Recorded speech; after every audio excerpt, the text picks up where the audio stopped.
Bismillahirrahmanirrahim. Assalamualaikum warahmatullahi wabarakatuh. Allah wabarakatuh. Alhamdulillah ya. Semoga kita semua ya dalam keadaan sehat walafiat dan terus dalam lindungan Allah Subhanahu wa taala ya. Amin. Dan alhamdulillah semoga kita semua ini menjadi orang-orang yang selalu mensyukuri nikmat Allah ya, terutama akal yang sehat ya. Karena nikmat akal yang sehat ini sangat langka ya di saat-saat ini ya. Ketika keadaan ya negeri ini dipimpin oleh yang kata orang ya, ini bukan kata sebagian orang, tapi hampir semua orang ya, yang juga misalnya para militer ya, kemudian juga para profesor-profesor mengatakan yang memimpin ya negeri ini, pemimpin tertinggi negeri ini dikatakan orang yang tidak jelas pendidikannya ya, karena sampai ada yang menggugat ijazahnya. Walaupun kemudian gugatannya itu dicabut ya karena tekanan ya dari rezim dan juga kepolisian yang kemudian menangkap langsung sang penggugat ini ya. Walaupun akhirnya juga di sidang yang dilaksanakan ya terkait dikatakan berita bohong, penistaan agama, ujung-ujungnya yang dipakai adalah pasal yang sudah sangat lampau ya. Pasal yang digunakan apa Undang-Undang nomor berapa ya tahun 1946 ya, saat Indonesia darurat ya. Jadi undang-undang itu terus-menerus dipertahankan untuk kemudian membungkam para aktivis ya. Dikatakan terjadi keonaran, berita bohong dan lain sebagainya ya. Kita masih ingat ya ijazah ya Pak ini ya, ya ijazah Pak Jokowi ya, itu selalu menjadi perdebatan ya. Bahkan terbaru ini mantan komandan marinir ya. Berarti kalau komandan marinir kan bintang 3 ya.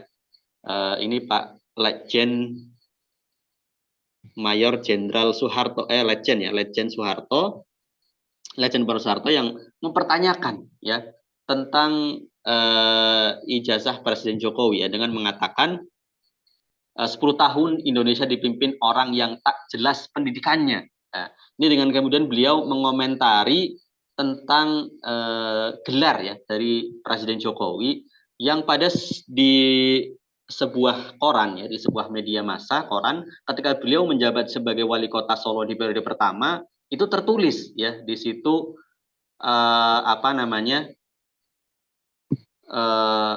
gelar beliau adalah Dokter Andes ya. Tapi kenapa kemudian di periode kedua berubah menjadi insinyur? Oh iya, lupa nih ya Allah.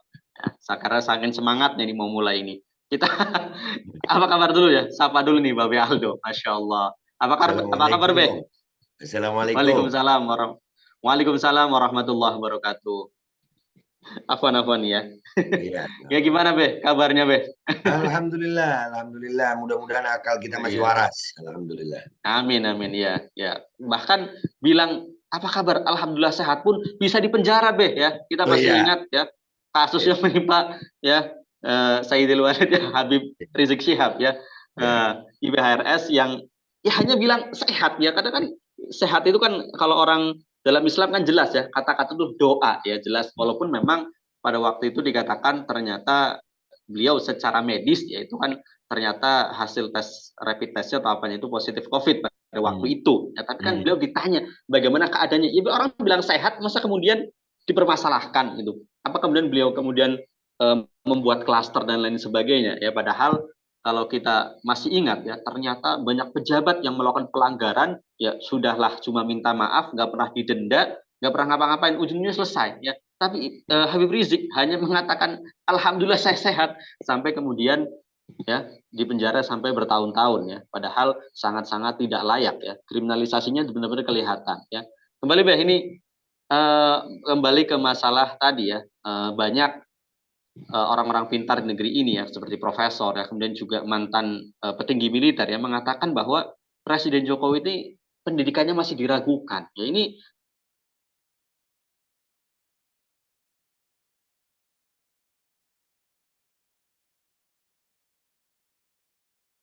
Ini yang nge-lag siapa? Ini yang nge-lag siapa? Hello. Enggak, bukan gue yang nge-lag. Gue normal. penuntut umum tidak pernah mau menunjukkan ya keaslian dari ijazah Presiden Jokowi yang dipermasalahkan baik dari SD sampai SMA ya, yang kemudian ataupun ijazah dari UGM ya S1-nya tidak pernah dihadirkan, hanya kemudian yang dihadirkan itu ya kopiannya saja itu, yang kemudian sampai saat ini masyarakat itu masih bertanya-tanya gitu. Ya, menurut Babe gimana ini sampai kemudian tadi ya Pak Legend Purnawirawan Soeharto ini mempertanyakan itu ya, mengatakan 10 tahun Indonesia dipimpin orang yang tak jelas pendidikannya. Ya, jadi alhamdulillah kalau gua ngelihatnya ini akumulasi dari banyak kekecewaan sebenarnya dari selama kepemimpinan beliau. Aslinya masyarakat ini kepingin adanya diskusi karena memang kebijakan-kebijakan yang diambil oleh pemerintahan rezim Jokowi ini memang kadang-kadang di luar nalar gitu. Ya kita sebagai rakyat yang berakal sehat ya bingung gitu. Ini kok begini gitu. Ya seperti diketahui bersama kan kita juga, kami termasuk salah satu aktivis kemanusiaan masalah kemarin ya, masalah pandemi itu. Ya itu mulai dari situ kami melihat nih, ini kebijakan-kebijakan ini kenapa ini? Ini ada apa? Ternyata ya memang alhamdulillah ya, seiring dengan berjalannya waktu itu ibarat bisul emang mau pecah sudah ini. Ini mau pecah. Jadi sekarang makin banyak orang yang berani berbicara. Ya, jadi populasi populasi penjilat itu udah makin sedikit gitu. Atau mungkin karena rotinya sudah habis gitu. Jadi Ini konfirmasi dulu. Ya tadi berarti rezim ini rezim yang selalu mengambil keputusan itu secara brutal ya. Maksudnya dia mau dengan diskusi terhadap rakyat maksudnya ya. iya, dan itu sudah kami rasakan gitu. Kami merasakan sendiri gitu. Bahwasanya kemarin kita seperti banyak berita ya kan, kita mendatangi Kemenkes dari mulai nyuratin berapa kali, kita minta diskusi, kita datengin sampai mereka janji untuk menerima kami tapi nggak jadi diterima. Padahal rakyat ini pengen, kalau ada yang bilang Rocky Gerung kemarin itu nggak sopan katanya.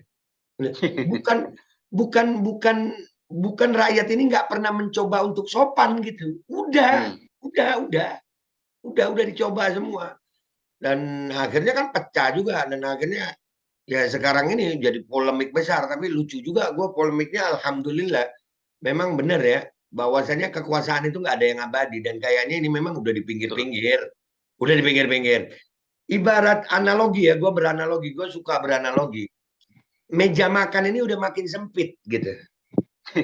Ya, kemarin itu masih luas meja makan. Sekarang udah makin sempit, sehingga eh, populasi penjilat itu makin tipis gitu, makin kecil. Dan itu makin kelihatan. Semenjak kejadian Rocky ini itu makin kelihatan.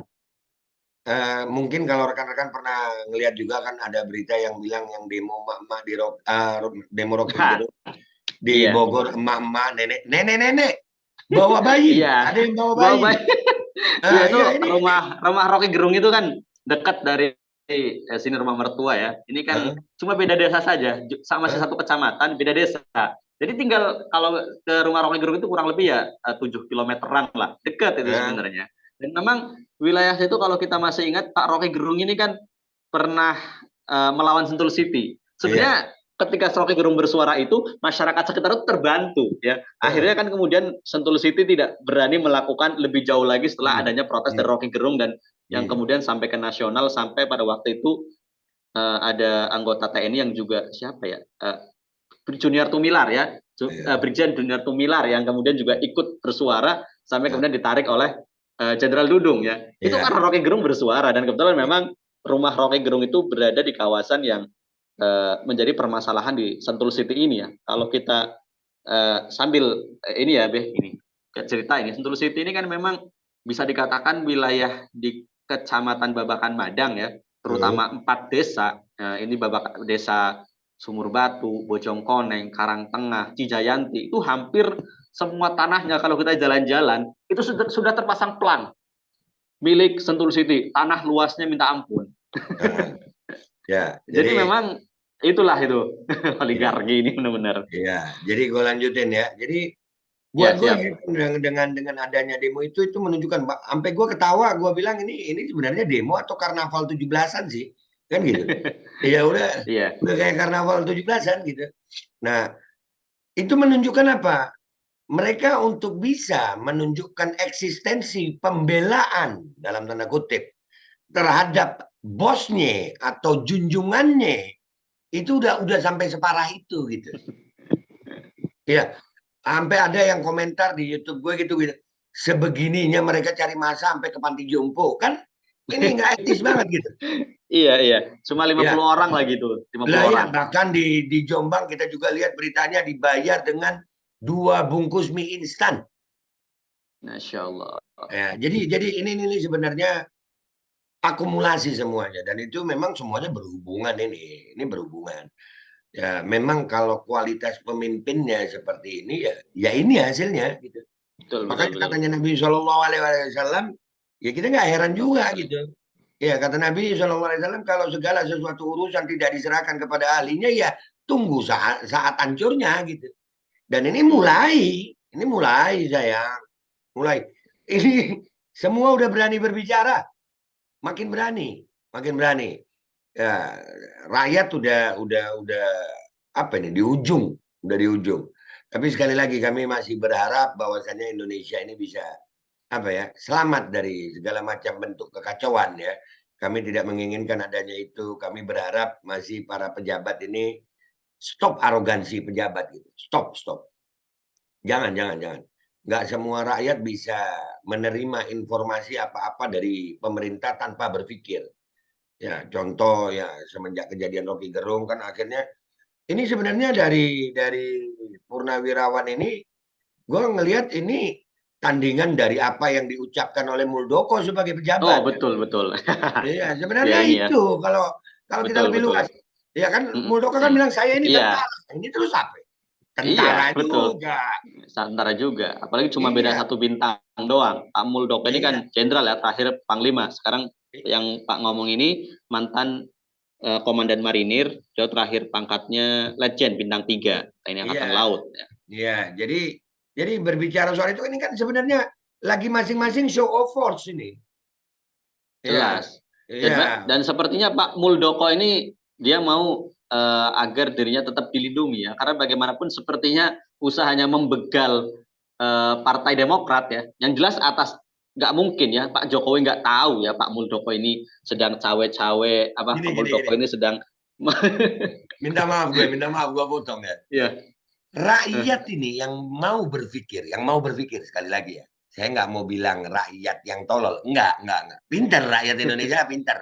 Yang rada ada kita curiga tolol ya yang di sono gitu ya, bukan rakyat. Kalau rakyat pinter, cuman rakyat yang mau berpikir.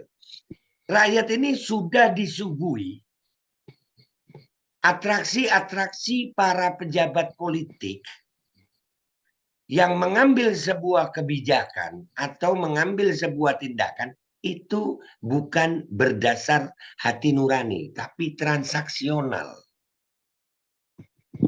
Hampir semua keputusannya, hampir semua. Omnibus Law ketenaga kerjaan. Ini wah transaksional. Gue Oh, yakin nih, jelas ya Omnibus Law ketenaga kerjaan, Omnibus Law kesehatan. kesehatan. Ini undang-undang yang mengikat seluruh rakyat Indonesia, tapi gue ya sangat yakin bahwasannya yang ngetuk palu mungkin nggak baca semua itu pasal. Ya jangankan baca, orang rapat paripurna aja main slot atau kadang tidur. Nah, jadi tindakan-tindakan ini kita bisa udah nebak gitu kayak kenapa Hmm. Muldoko ngomong begitu, kenapa Ngabalin ngomong begitu. Ya, ini semuanya sayang transaksional dugaannya. Supaya gue contoh ya, contoh ada Pak Erlangga kemarin diperiksa ya, Iya, benar ya, oleh sempat Kejaksaan Agung. diperiksa, Betul, betul. ya Hmm. sempat diperiksa, habis itu dipanggil duduk ya, makan, minum, tetet, tetet, tetet, tiba-tiba berhenti pemeriksaan, terus Erlangga bilang apa? Kami dukung ini. Nah, itu kan ini rakyat disuguhin gitu. Terus Iya, ya ini terang, udah bukan sembunyi-sembunyi lagi, terang-terangan terang-terangan. Dan ini udah sangat keterlaluan gitu. Jadi saya mau minjem istilahnya Majen Sunarko kalau nggak salah. Jangan anggap semua rakyat Indonesia ini tolol gitu. Jangan. Ya kita paham ini yang terjadi kita paham. Cuman karena kita nggak punya kuasa, kita nggak oh, punya apa namanya kekuatan. Bukan berarti kita menerima itu dengan begitu saja. Enggak sayang, enggak. Ya, orang yang mau berpikir, rakyat yang mau berpikir pasti melihat ini udah saatnya untuk mungkin ya perubahan, saatnya untuk melakukan apa ya namanya usaha, ikhtiar untuk perbaikan keadaan bangsa ini. Apa yang disampaikan Rocky Gerung itu kemarin beralasan, apa yang disampaikan Legend Soeharto ini beralasan. Sudah banyak tokoh, bahkan Pak Taufik Baudin ya TB itu sampai bilang Profesor ini ya. ya Beliau UI Watch itu mengatakan bahwasanya ini PKI gaya baru. Udah ini makin lantang orang-orang bersuara. Nah, dan ini ujung-ujungnya memang saya melihat juga di sini eh, ada kesan pembiaran dari Pak Jokowi. Ada pembiaran. Pak Jokowi waktu ditanya, coba perhatikan ya. Pak Jokowi waktu ditanya, itu masalah kecil, saya kerja saja. Atau kurang lebih begitu kalimatnya. Iya, betul. Ya benar ya. Betul. Tapi lucu. Tapi itu sangat lucu buat gue. Dia bisa ngomong begitu, tapi kenapa nggak negur relawannya, nggak negur KSP-nya, nggak negur Ya itu. yang lain. Kok nggak negur? Ini kalau Ya, pakai itu istilah sama saja ya. iya, kalau Istilah pakai ini istilah orang Jerman, mendiamkan. pakai istilah orang Jerman, nabok nyilih tangan. Betul. Kalau Heeh. mendiamkan kan artinya setuju. Iya, ada pembiaran gitu dalam tanda kutip. Biaran. Coba Pak Jokowi, kalau memang nih ya, beliau negarawan yang benar-benar gitu, benar-benar sesuai. Ya kan sampai UI aja bilang the king of lip service, makanya kami mikir. Lah kalau memang dia benar-benar negarawan kan dia bisa bilang begini. Sudah, itu masalah Rocky Gerung kecil. Ayo relawan, ayo KSP, ayo semua. Yang tenang saya tetap kerja aja. Kalian nggak usah gugat buat ini malah tambah bikin gaduh. Ya kan?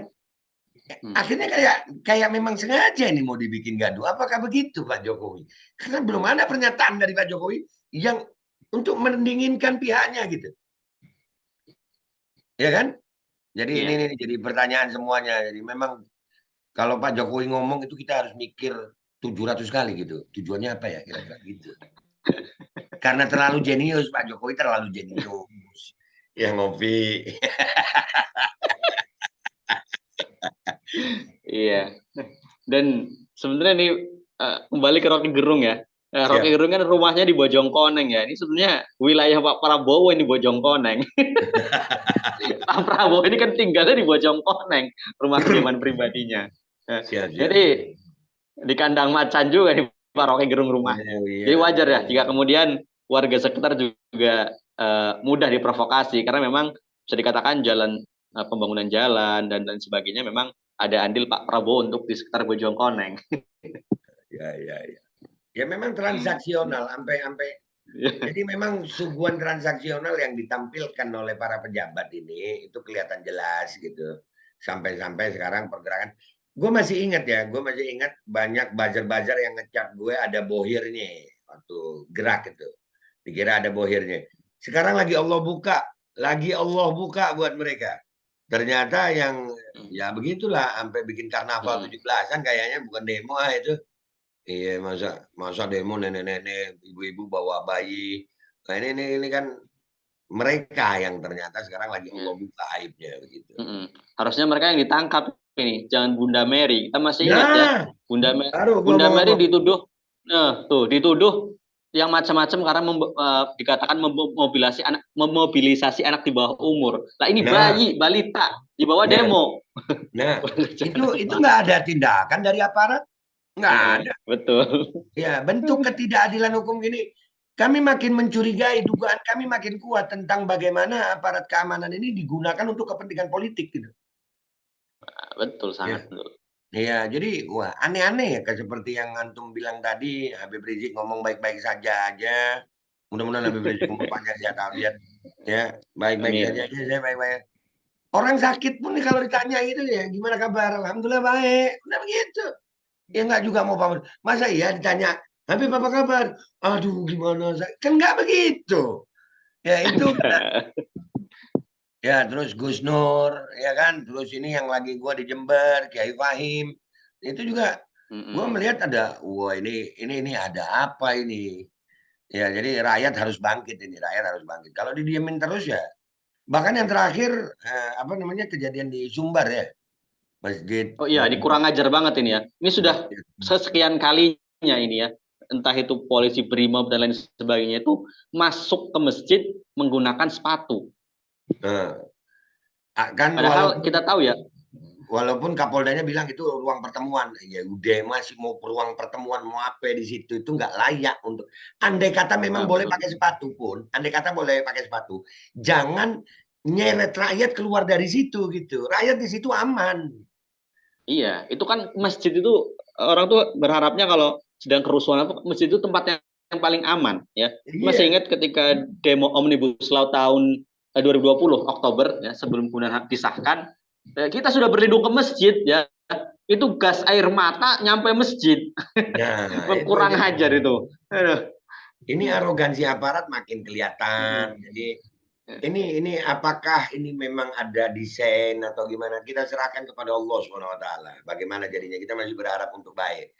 Walaupun kadang-kadang memang untuk baik itu perlu pengorbanan gitu. Untuk Betul. memperbaiki perlu pengorbanan ya. Jadi kita lihat aja nih perkembangannya. Khususnya masalah ketidakadilan hukum ini makin wah. Serampangannya jelas-jelasan. Seperti yang dialami Kiai Fahim ini sangat serampangan yang lagi kita di Jember ini. Begitu. Dan Kiai Fahim ini kan ya dia termasuk ulama yang kritis ya lewat channelnya Benteng Akidah. Kan saya sering dari awal beliau muncul itu mengikuti ya bisa dikatakan paling kritis ya baik terhadap penyimpangan akidah ya. Beliau selalu mengomentari kejadian-kejadian penyimpangan akidah yang ada sampai kemudian ya ujung-ujungnya memang ada kritik terhadap rezim yang kemudian mungkin beliau disasar juga itu. Wah, ya, kalau boleh izinkan saya cerita tentang Kiai Fahim ini dari mulai kasusnya saya kan sampai udah memutuskan pindah gara-gara kasus ini. Akhirnya gue kan sampai ya 7 bulan kemarin terakhir di sini baru ke Jakarta bentar udah balik sini lagi. Jadi Oh berarti Babe kebayang sekarang aja di Malang? di Di Malang Jember, apa di di mana? Jember. Oh Jember ya, Jember, Hmm. Jember. Jadi ini dari awal mulai pelaporannya ini udah janggal banget. Di saat pelapor itu bukan korban, itu kan janggal banget itu. Iya betul. Iya, pelapornya bukan korban, bukan, nggak ada Apakah dirugikan oh, apa-apa, nggak dirugikan apa-apa, apa dia mewakili korban? nggak Maksudnya korban, mewakili. Oh. nggak ada, karena korban semuanya mencabut BAP. Bahkan korban-korban itu di persidangan menyatakan dengan jelas merubah BAP, mencabut BAP, karena BAP itu ada intimidasi dari polisi, dari oknum polisi waktu penyidikan. Ada yang mengatakan ini di persidangan, fakta-fakta persidangan ini. Ada yang polisi menjanjikan iya nanti dirubah setelah tanda tangan. Itu kan nipu udah. Iya betul betul. Mana korbannya itu masih hitungannya ada anak di bawah umur, ada yang udah cukup umur, tapi ya masih anak-anak juga. Yang paling Iya tua umur 19 tahun, yang lainnya di bawah iya. itu. Paham paham. Ya, jadi nggak ada korban, nggak ada korban. Kiai Fahim ini tidak ada korban. Di fakta persidangan selama sidang ini berapa belas kali itu, ya nggak ada korban. Tapi jaksa menuntut dengan serampangan 10 tahun. Dan ini luar biasa ini.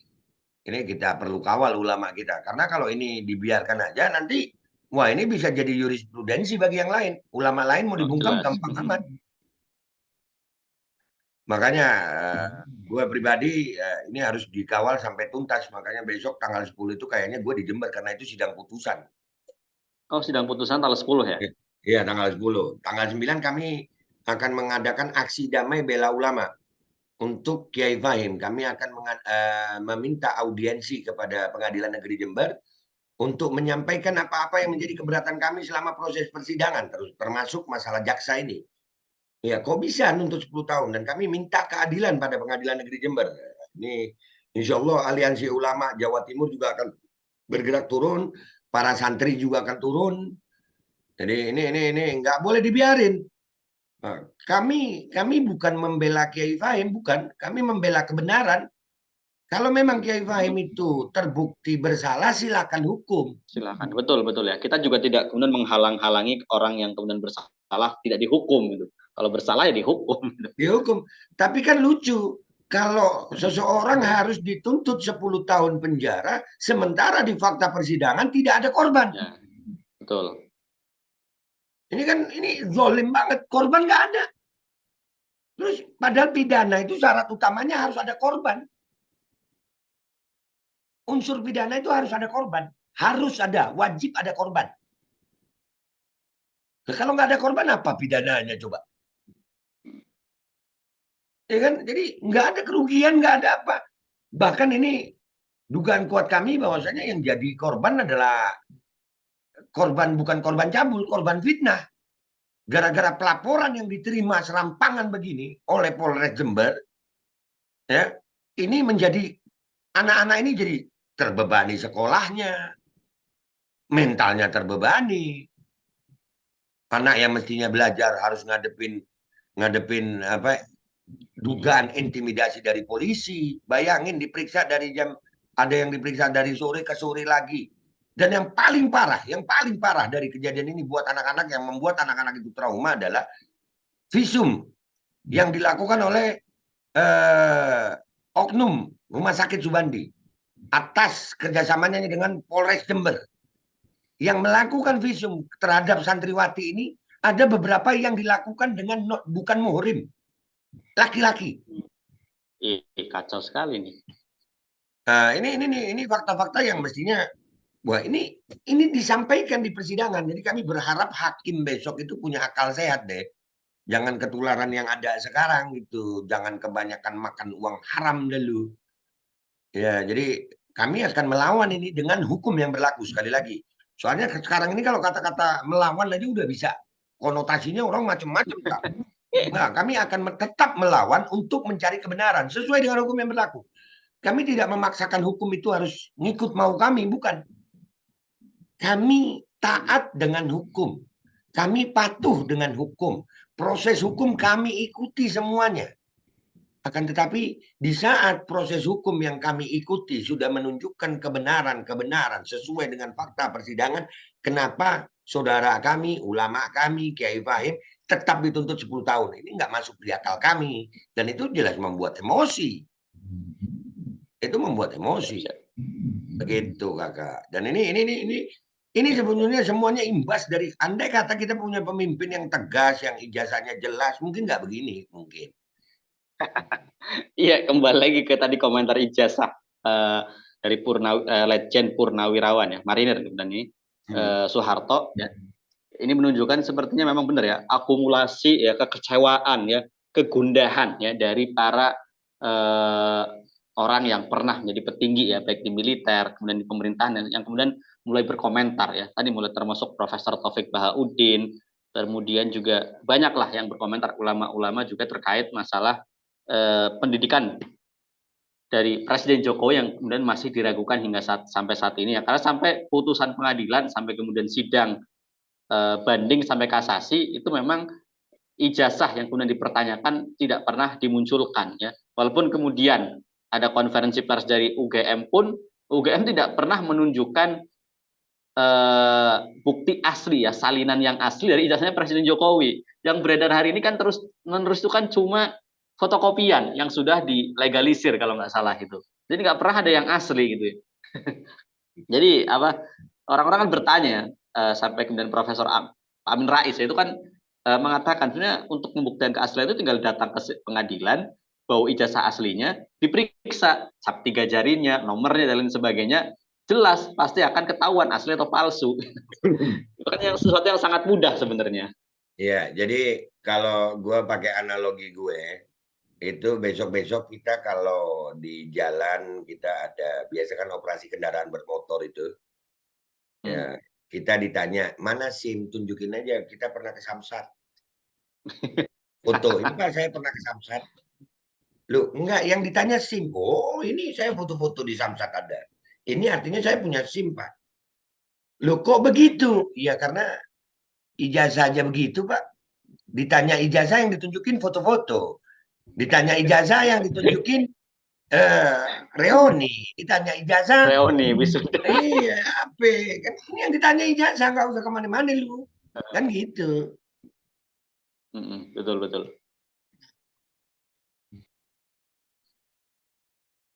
Ya, mungkin itu dulu Beh ya, obrolan Siap. kita tentang, komentar salah satu mantan ya, petinggi di, militer ya, Pak Letjen Purnawirawan ya, Soeharto yang mengatakan 10 tahun ya negeri ini dipimpin oleh orang yang tidak jelas pendidikannya.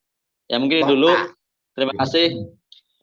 Wassalamualaikum warahmatullahi wabarakatuh. Waalaikumsalam warahmatullahi wabarakatuh.